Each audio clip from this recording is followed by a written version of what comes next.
लेकिन किसी की निराकारी स्टेज नहीं बनी है। निराकारी स्टेज नहीं बनी। विष्णु की निराकारी स्टेज होती है क्या?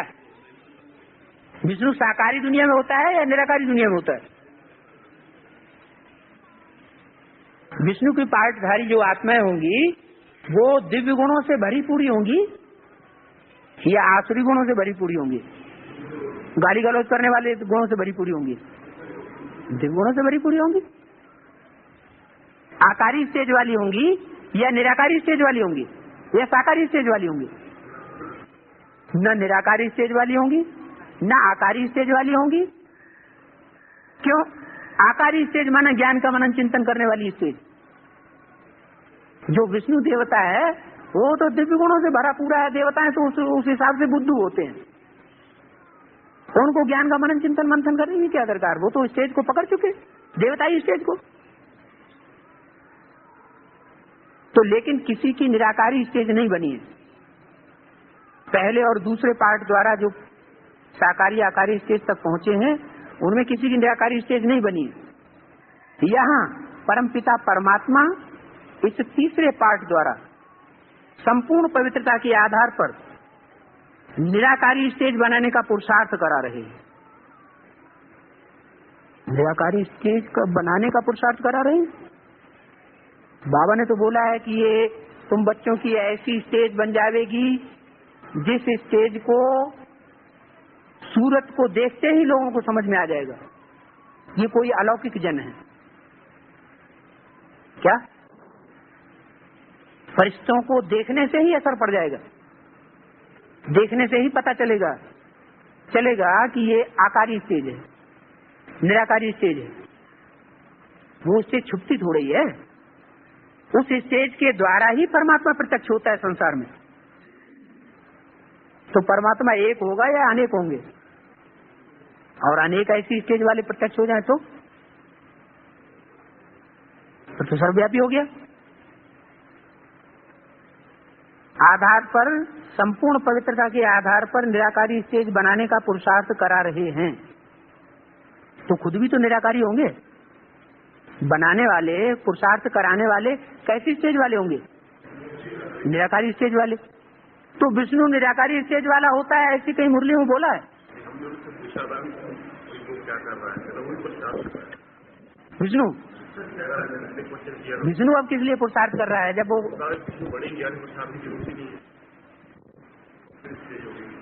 विष्णु बनने के बाद सती देवता बन गया फिर पुरुषार्थ गाएगा हैं? हाँ, प्रारब्ध मिल गई। पहले पार्ट द्वारा परमपिता परमात्मा ने कर्णहार का पार्ट बजाया है ब्रह्मा द्वारा। क्या कर्णहार का पार्ट बजाया है? माना कर्म करके दादा लेखराज की तरफ इशारा है। हाँ, पहले पार्ट द्वारा परमपिता परमात्मा ने कर्णहार का पार्ट बजाया है और दूसरे पार्ट द्वारा करावनहार का पार्ट बजाया है। हा? क्या कराया? दूसरा पार्ट माना शंकर द्वारा करावनहार का पार्ट बजाया है। क्या कराया? क्या कराया? खुद किया या न किया लेकिन बच्चों से कराया। क्या कराया?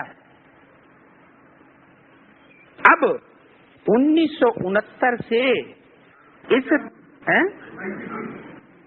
96 लिखा है 96 से अब 1996 से इस तीसरे पार्ट द्वारा परमपिता परमात्मा करण करावनहार का पार्ट बजा रहे हैं। माने दोनों पार्ट बजा रहे हैं। करण का भी पार्ट बजा रहे हैं और करावनहार का भी पार्ट बजा रहे हैं। करके भी दिखाए रहे हैं। क्या क्या करके? हैं? हाँ, पैराडाइज बनाएंगे माना बिल्डिंग बना रहे हैं।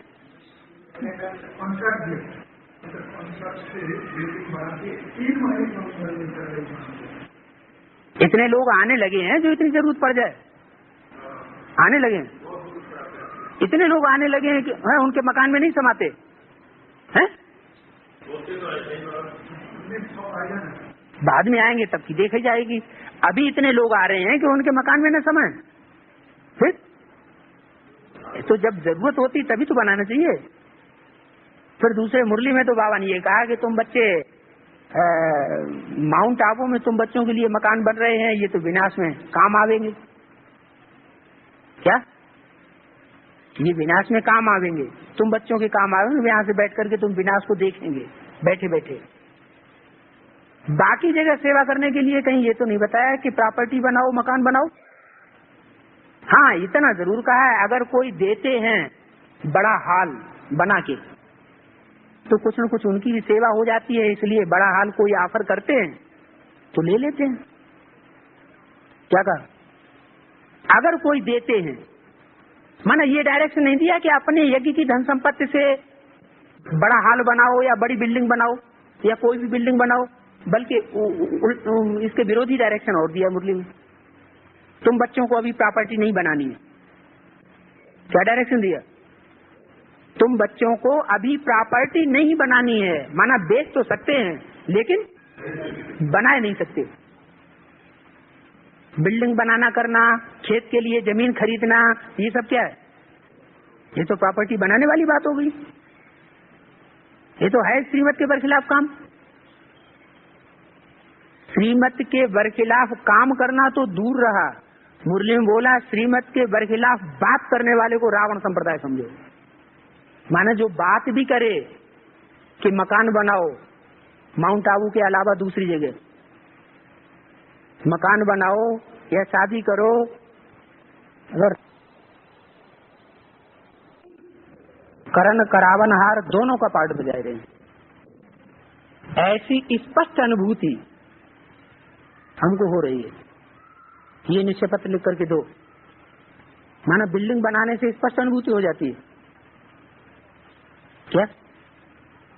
अगर दिल्ली में ये बिल्डिंग बनी है और इस बिल्डिंग को देख करके कोई ये कहे कि स्थापना हो रही है, राजधानी तैयार हो रही है, तो ये सही बात है क्या? है?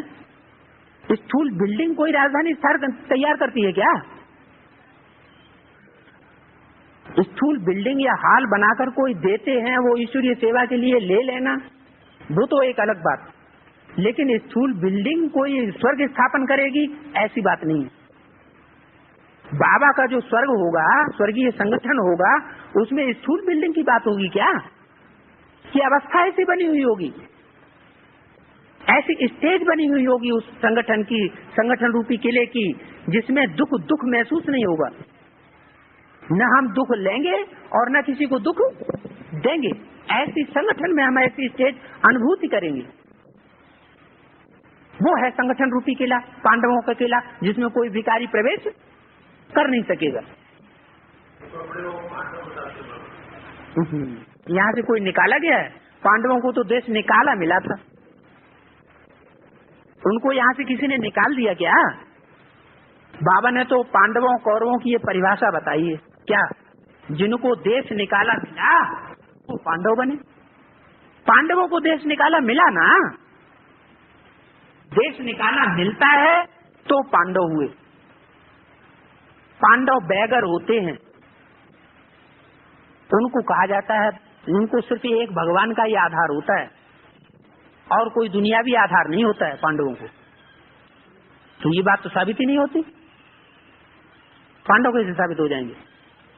उनको माउंट आबू से निकाला गया? दीदी दादियों बीके बहनों ने निकाल दिया क्या? उन्होंने भी नहीं निकाल दिया, हमेशा बुलाती रहती। यहाँ मम्मी ने उनको निकाल दिया क्या? अब तक भी बुलाया, गालियां देने पर भी बुलाया।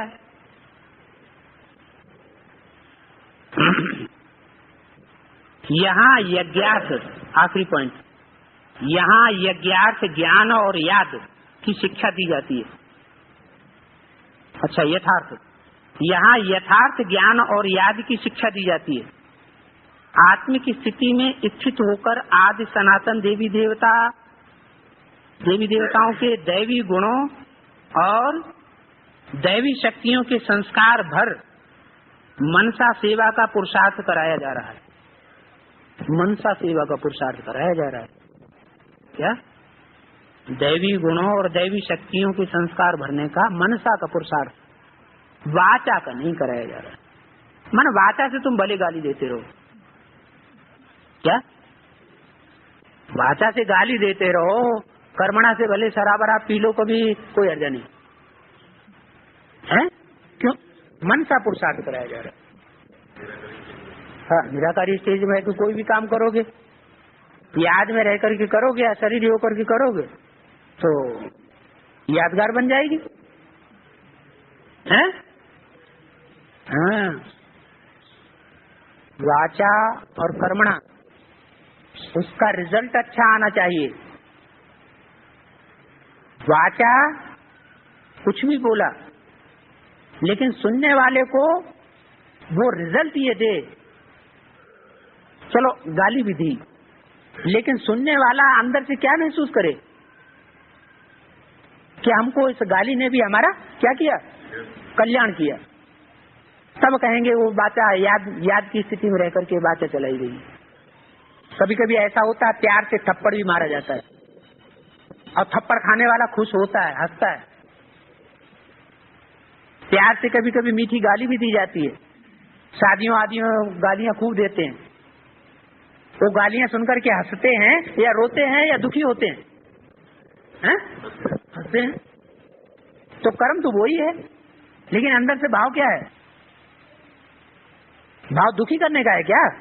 नहीं।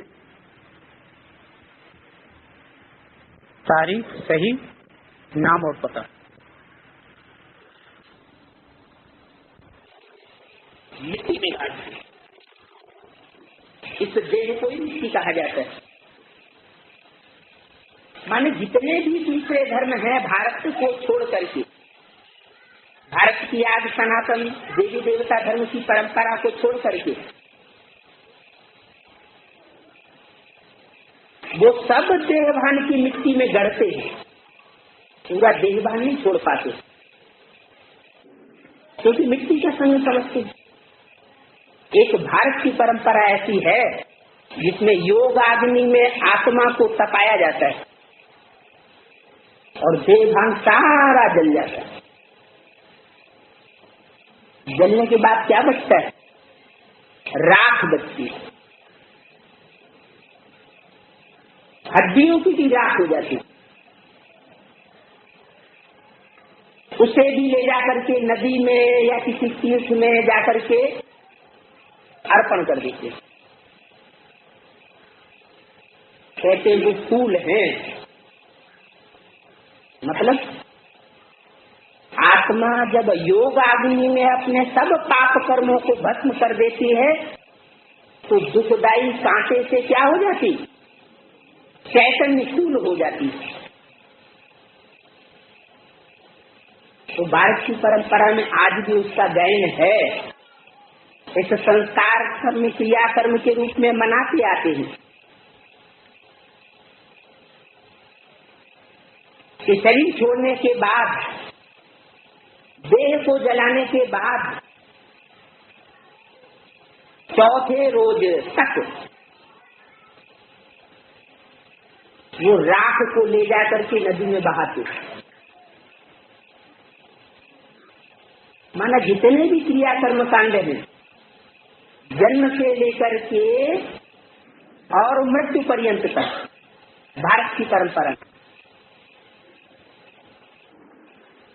पढ़े लिखे लोग ये समझते हैं कि ये तो अंधश्रद्धा है, अंधविश्वास है, क्योंकि सही अर्थ का पता नहीं है। वास्तव में जब भगवान इस सृष्टि पर आता है तो सच्चा कर्म कांड हमको करना सिखाता है। उन कर्म कांडों का भी रहस्य बताता है कि ये कर्म कांड असली रूप में किस समय की यादगार है। अभी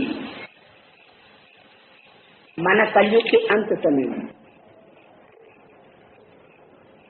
जबकि परमात्मा बाप आता है कलयुगी तमो प्रधान दुखदायी मनुष्य शक्ति को सुखदायी सती में पलटने के लिए, तो सारी दुनिया का नया संस्कार है। वहाँ के शरीर को जलाते हैं और यहाँ भगवान बाप आकर के देह अभिमान को जलाते हैं। आत्म की स्थिति में स्थित होना सिखाते। ये आत्मभान में स्थित होना, यही वास्तव में देह अभिमान को जलाना। आत्मा की भी याद और साथ में परमात्मा के स्वरूप की भी याद। ये आत्मा का स्वरूप प्रज्वलित करना और परमात्मा बाप से उसका मेल कराना, इसी में सब समस्याओं का समाधान छिपा हुआ है। 5 विकार आते ही हैं देह अभिमान, काम, क्रोध, लोभ, मोह, अहंकार, यही दुख के मूल है। ये देह अभिमान में समाये हुए हैं। इनको नष्ट करने का मूल मंत्र परमात्मा बाप आकर के बताते हैं कि अपन को ज्योति बिंदु आत्मा समझो और बिंदु बिंदु आत्माओं का जो बाप ज्योति बिंदु शिव है, जिसका बड़ा रूप शिवलिंग बनाया हुआ है, उस ज्योतिर्लिंग को याद करो। बिंदु या टीका प्रकृति के मध्य में लगाने की बात नहीं है। जैसे गीता में बताया श्लोक में, मनुष्य जब अंतिम समय में प्राण छोड़ता है, उस समय उसे क्या करना चाहिए? भ्रुवोर मध्य प्राणमावेश सम्यक, प्रकृति के मध्य में प्राणों को सम्यक रूप से ध्यान करना चाहिए। कि जहाँ जिसका वास है, जो जिसका घर है, वो वहाँ जल्दी मिलेगा। तो ये प्रैक्टिस बड़ी सहज है। शरीर छोड़ते समय ये प्रैक्टिस नहीं की जा सकती, पहले से ही करनी पड़े। ये मन को एकाग्र करने की विधि, क्योंकि मन बुद्धि को ही आत्मा कहा जाता है। मनुष्य जब शरीर छोड़ता है तो ये नहीं कहते कि मन बुद्धि यहाँ रह गई और आत्मा चली गई। नहीं, सारी कर्मेंद्रियां मौजूद हैं, शरीर में ही है, लेकिन क्या चला गया? कौन सी शक्ति निकल गई? मन बुद्धि जिसमें संसार समाये हुए हैं, इस जन्म के अच्छे और बुरे, वो मन बुद्धि रूपी आत्मा चली गई। वो आंखों की ज्योति जो प्रकृति के मध्य में रहती है, वो निकल गई। आंखें बटन जैसी हो जाती है, जैसे उनमें कोई रोशनी नहीं रही, वो रोशनी निकल गई। वो रोशनी ही मन बुद्धि रूपी आत्मा है। उसी का कंसंट्रेशन का अभ्यास हमको पहले से करना पड़ेगा। जिनको ये अभ्यास पहले से पक्का हो जाता है, आने वाली जो दुनिया है मारा मारी की, अभी भी टेंशन लगातार बढ़ते चले जा रहे हैं। ये टेंशन अपने को अटेंशन रखने के लिए परमात्मा बाप हमको ये आकर के तरीका बताते हैं कि आत्म की स्थिति में स्थित होकर के रखें। इससे अखंड शांति मिलेगी, अखंड विश्वास पैदा होगा, विल पावर आएगी, स्थितियों, परिस्थितियों, समस्याओं से मुकाबला करने की ताकत आएगी। इतनी शक्ति पैदा होती है कंसंट्रेशन से कि सारी दुनिया एक तरफ हो जाए और एक आत्मा जो आत्म स्थिति में स्थित है, जिसका गीता में गायन है, स्वरूप निष्ठ है, वो एक तरफ हो जाए तो सारी दुनिया का मुकाबला करने की विल पावर उसमें पैदा हो सकती है। लेकिन कैसे? अर्जुन ने भगवान से पूछा, भगवान ये मन तो कंट्रोल में नहीं आता, ये मन ऐसा घोड़ा है जिसको लगाम में नियंत्रित नहीं किया जा सकता।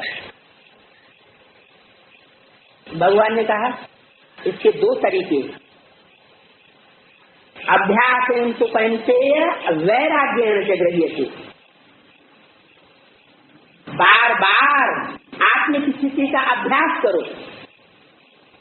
अनेक जन्म लिए हैं, अनेक आत्माओं का संग किया है, अनेक प्रकार के उनके साथ संग किए हैं, रंग में रंगे हैं, तो वो बातें मन के अंदर याद तो आएंगी। भांति भांति के पुरुष, भांति भांति के वायुमंडल, भांति भांति की सीनरी स्वप्न में भी आएंगी, संकल्प में भी आएंगी, लेकिन क्या करना है? उन सब से बुद्धियों को हटा करके आत्मिक स्थिति में स्थित हो जाना। मैं ज्योति बिंदु सितारा आत्मा हूँ, परमात्मा बाप का बच्चा हूँ। बार बार अभ्यास करने से अंत में ये मन रूपी आत्मा स्थित हो जाएगी, और मन बुद्धि जब एकाग्र हो जाती है तो परमात्मा के स्वरूप को जल्दी पहचान सकती है। दूसरा तरीका, वैराग्य से गृह्यते, जब तक इस देह और देह के संबंधियों की दुनिया से पूरा वैराग नहीं आया तब तक आत्मा स्थिर भाव को प्राप्त नहीं कर सकती। और ये बात शक्तिराम शर्मा के अंदर सभी ने अनुभव की कि शरीर छोड़ने से कुछ दिन पहले से ही वो ये कहते रहे कि अब हमारी बुद्धि कहीं नहीं जा रही है, मैं और मेरा परमपिता परमात्मा से किसी में कोई आसक्ति नहीं। तो ऐसी आत्मा जब शरीर छोड़ेगी तो अंतमते तो गते होगी या नहीं होगी? जरूर होगी।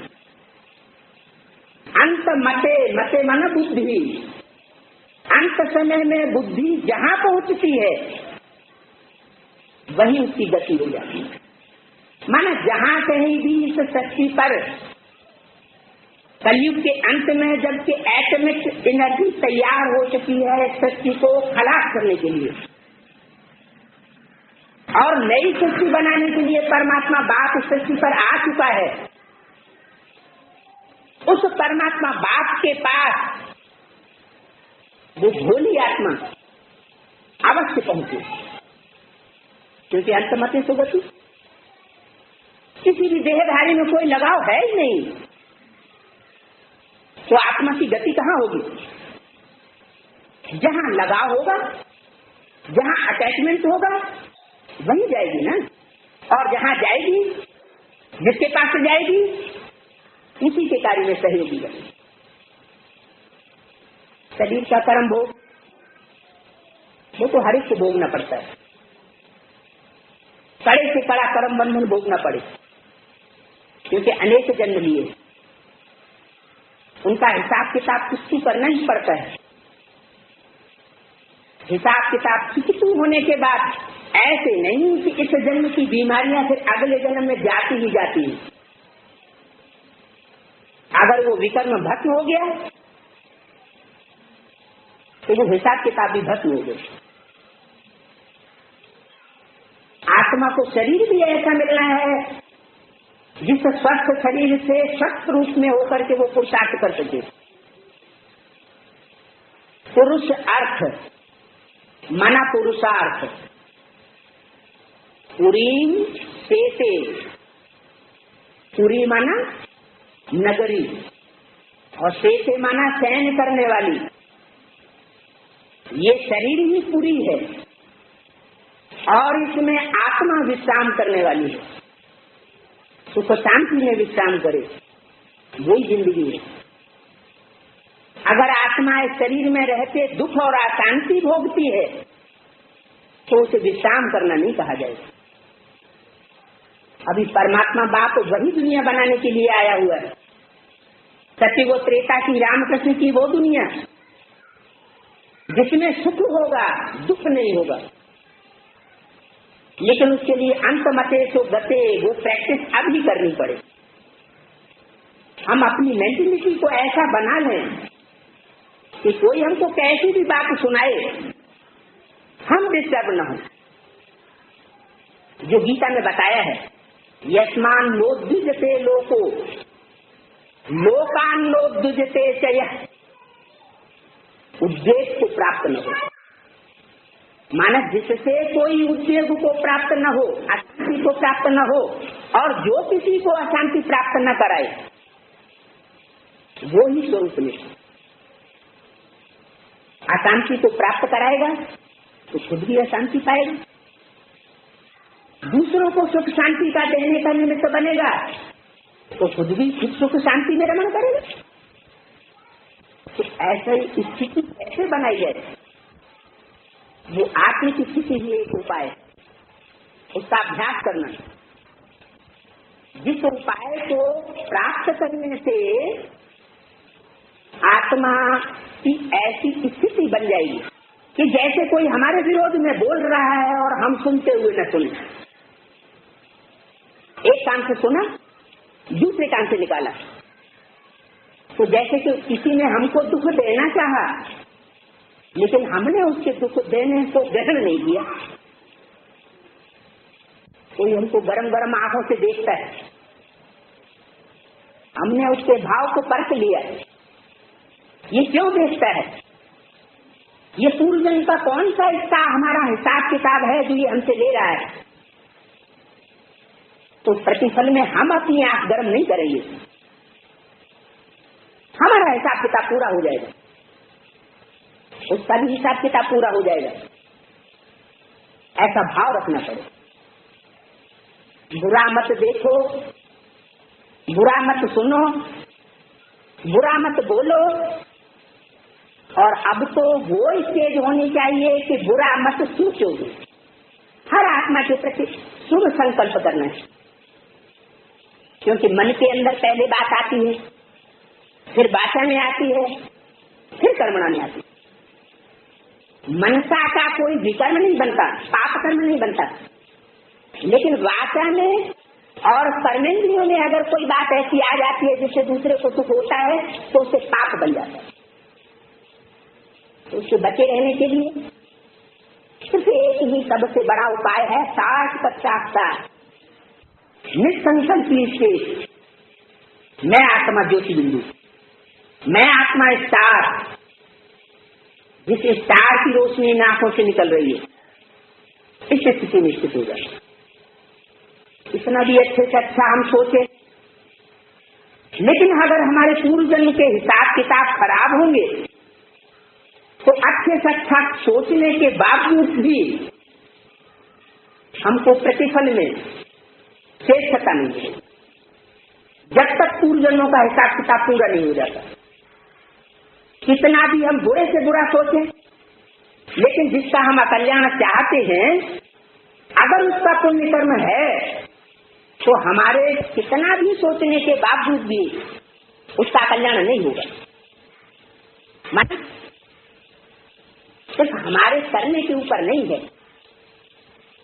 इसलिए बोला जाता है, बनी बनाई बन रही, अब कुछ बन नहीं ना। कोई आदमी जीवन भर किसी का कल्याण चाहता है और वो व्यक्ति प्रतिफल में उसको उल्टा ही बोलता है सारा जीवन। इसको पूर्व जन्म का हिसाब किताब न कहा जाए तो क्या कहा जाए? इसलिए कभी घबराना नहीं चाहिए। हर अति का अंत हो जाता है,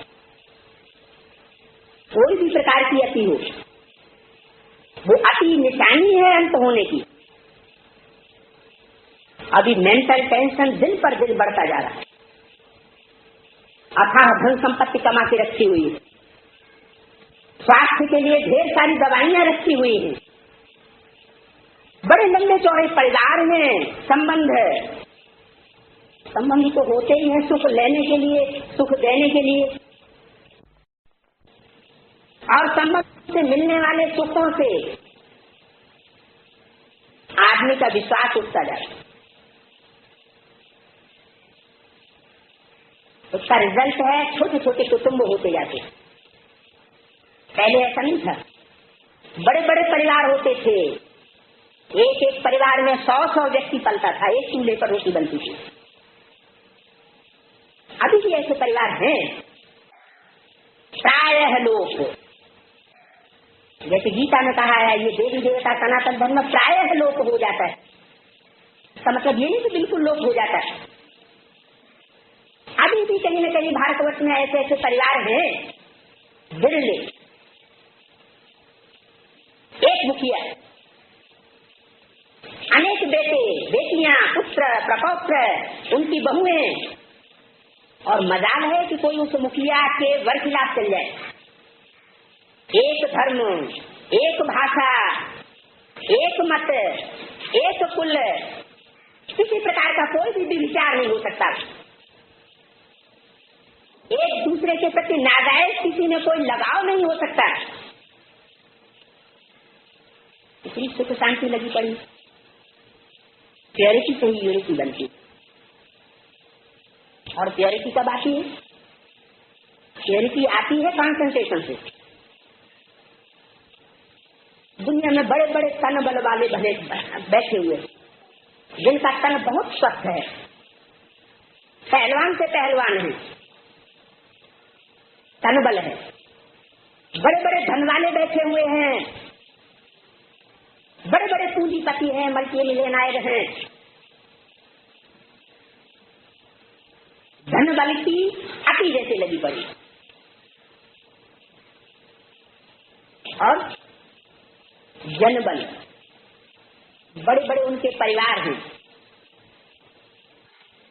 बड़े बड़े संबंधी हैं, ऊंचे से ऊंचे ओहदों पर,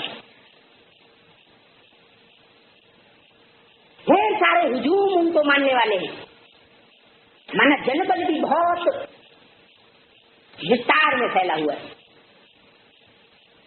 तन बल भी है, धन बल भी है, जन बल भी है, लेकिन इसके बावजूद भी बहुत दुखी, आसान। क्यों?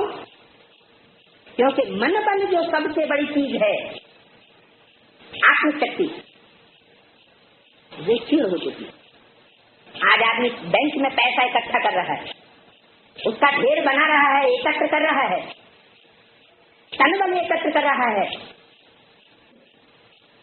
और जनबल बना रहा है, लेकिन मनोबल के लिए कोई प्रयास नहीं करता।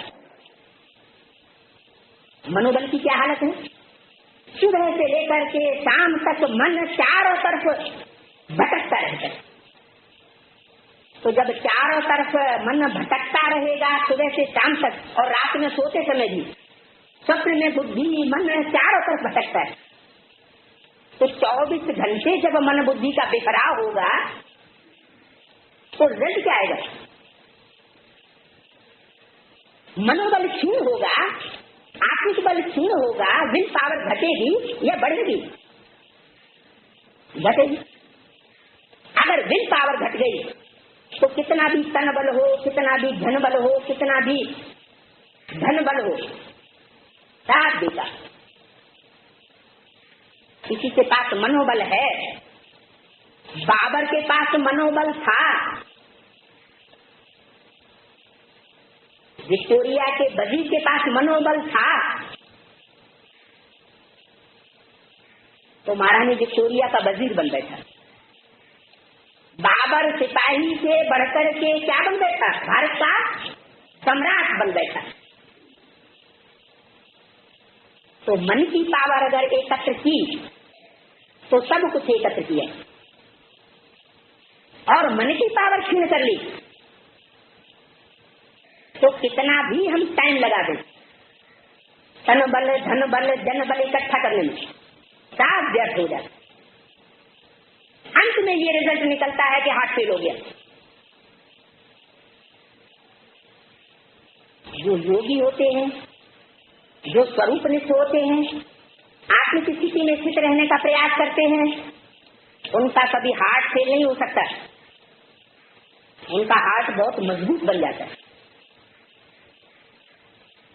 क्योंकि श्वास प्रश्वास की प्रक्रिया बहुत धीमी हो जाती है, कॉन्सेंट्रेशन से।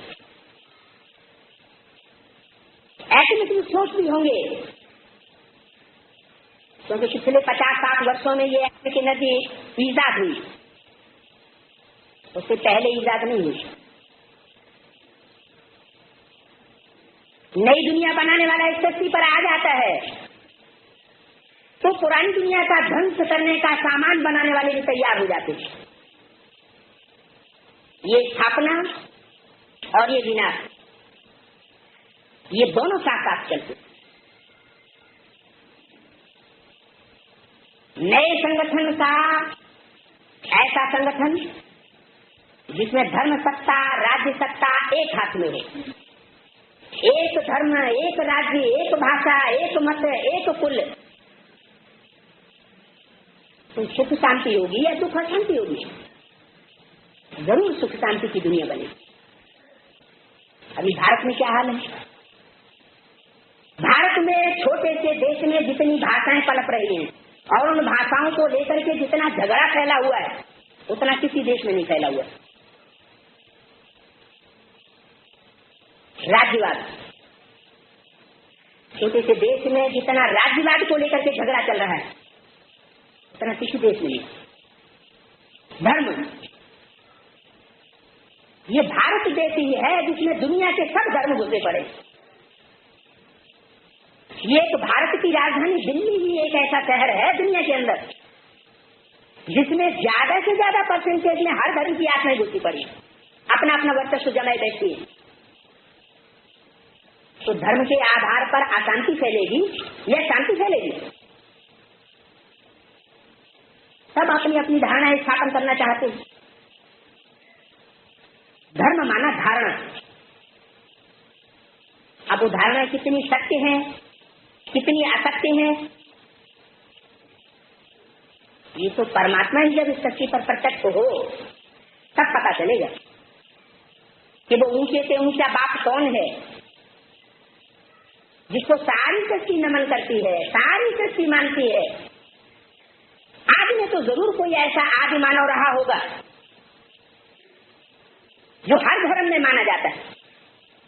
वो जरूरी है कि ये होना चाहिए। मुसलमानों में उसको आदम और हवा कहते हैं, अंग्रेजों में उस आदि मानव को एडम और ईव कहते हैं, जैनियों में उसको आदिनाथ और आदिनाथनी कहते हैं, और भारत में तुम आदिदेव है, पुरुष है, पुराण है। आदिदेव शंकर के रूप में माना जाता है। शंकर और पार्वती वो सृष्टि के आदि पुरुष है। जो आदि है वो ही अंत कराने वाला है। आदि तो अंत है। तो क्या बोला जाता है यादगार में? हर हर बम बम, दोनों कार्य करता है।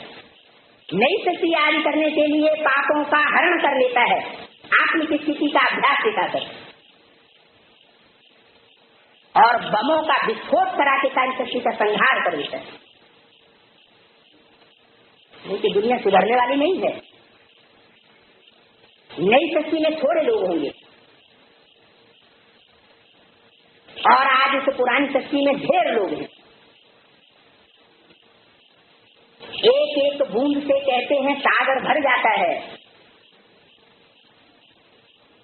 तो मुट्ठी भर आत्माएं जो उस देवी देवता सनातन धर्म का फाउंडेशन डालने वाली है, हर धर्म में वो आत्माएं मानी जाती हैं माला के रूप में।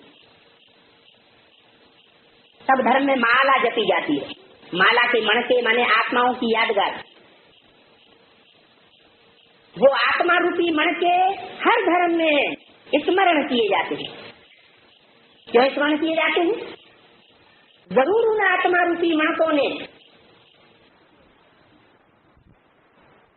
करके ऐसा संगठन संसार में तैयार किया है जो संगठन सारे विश्व को मान्य हो गया है, चाहे किसी भी धर्म के लोगों के सूत्र में, ज्ञान के सूत्र में वो सब मणके बंद हुए। अभी ये कार्य चल रहा है।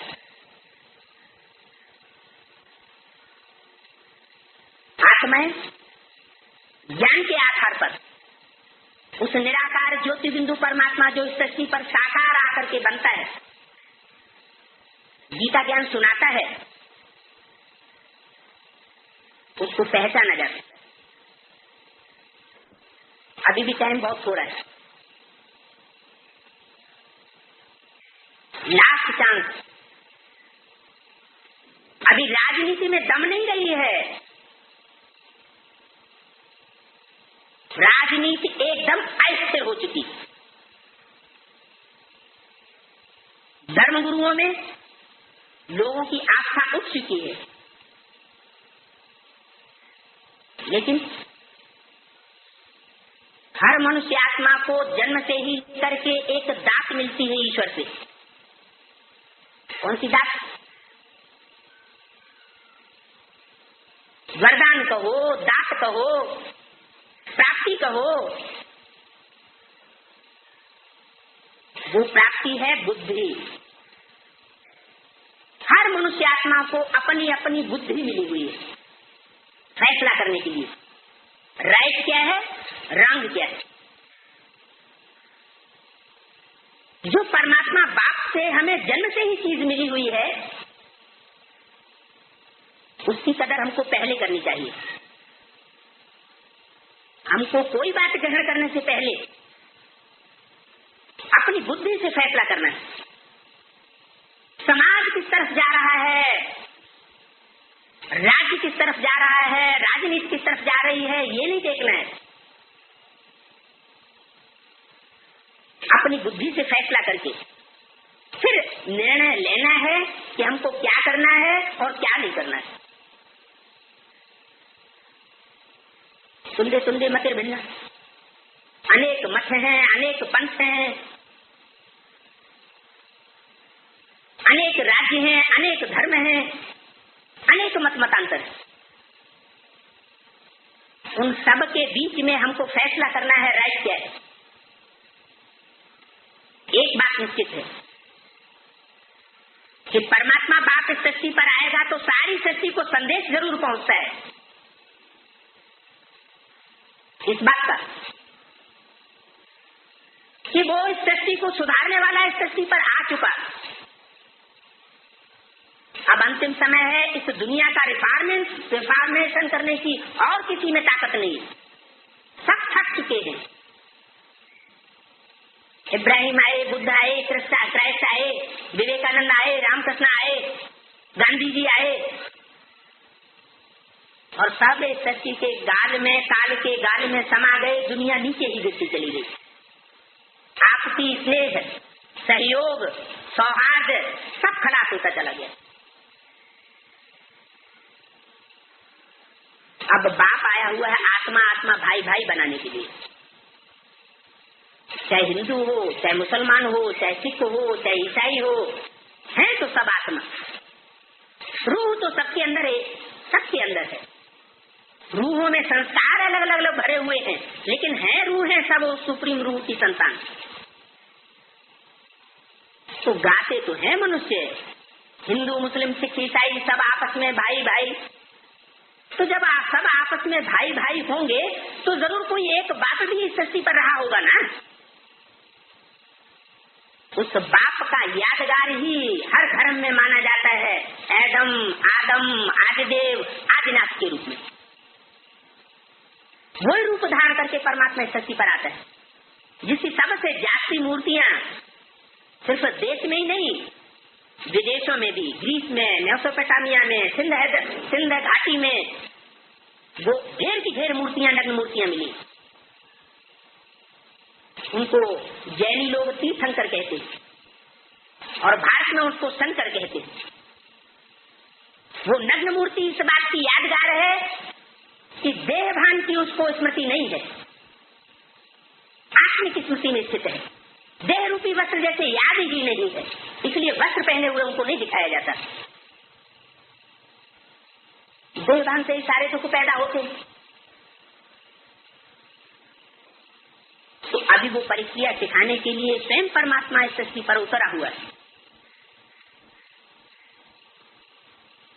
थोड़ा प्रयत्न करने से, चाहे अंधा हो, लूला हो, लंगड़ा हो, धनी हो, गरीब हो, किसी भी धर्म का हो, किसी भी परमात्मा के दरबार में समझने के लिए सबको बराबर दात मिली हुई है, सब समझ सकते हैं। वो ईश्वर का ज्ञान किसी एक को पल्ले पड़े, दूसरे को पल्ले नहीं पड़े, ऐसी बात नहीं है। अंत समय में जब लास्ट एटमिक विस्फोट होंगे, उस समय तक तो सारी दुनिया मान जाएगी, लेकिन पहले से जो पुरुषार्थ करते हैं उनके ऊपर परमात्मा की मेहर विशेष होती है। और वो बच्चे, वो आत्मिक रूप में स्थित होने वाले बच्चे, वो आने वाली रामकृष्ण की दुनिया में सुख भोगते, जिसे स्वर्ग कहा जाता है। वो स्वर्ग कोई ऊपर नहीं होता किसी लोक में, इसी सृष्टि पर, इसी भारत में स्वर्ग था। स्वयं भगवान बाप ने आकर के उस नरक को स्वर्ग बनाया था। राम राज्य का कितना गायन है। वो राम राज्य की स्थापना परमात्मा बाप सुप्रीम सोल ज्योति बिंदु ही आकर के करते। आज की दुनिया में है रावण राज्य। रावण को 10 सिर दिखाए जाते हैं, मन अनेक मत मतांतर है इस दुनिया में। अब वो अनेक मत मतांतर की दुनिया, 10 सिरों वाली रावण राज्य की दुनिया खलास होने वाली है और एक राम का राज्य स्थापन होने वाला है। इस सृष्टि पर राम की भी आत्मा मौजूद है, कृष्ण की भी आत्मा मौजूद है, लेकिन किसी मनुष्य रूप में है। जैसा गीता में कहा गया, मुझे साधारण रूप में आए हुए वो मूढ़मती पहचान नहीं पाते। सिर्फ रामकृष्ण की ही आत्माएं नहीं, इब्राहिम, बुद्ध, क्राइस्ट, गुरु नानक, जितने भी बड़े बड़े हुए हैं धर्म पिताएं, वो सब इस सृष्टि पर मौजूद है, लेकिन साधारण चोले में। वो महान महान हस्तियां जब परमात्मा को पहचानेंगी तो सब परमात्मा की सहयोगी बन जाएंगे और अपना अपना वर्षा सुख और शांति का परमात्मा पाप से प्राप्त करेंगे। ओम।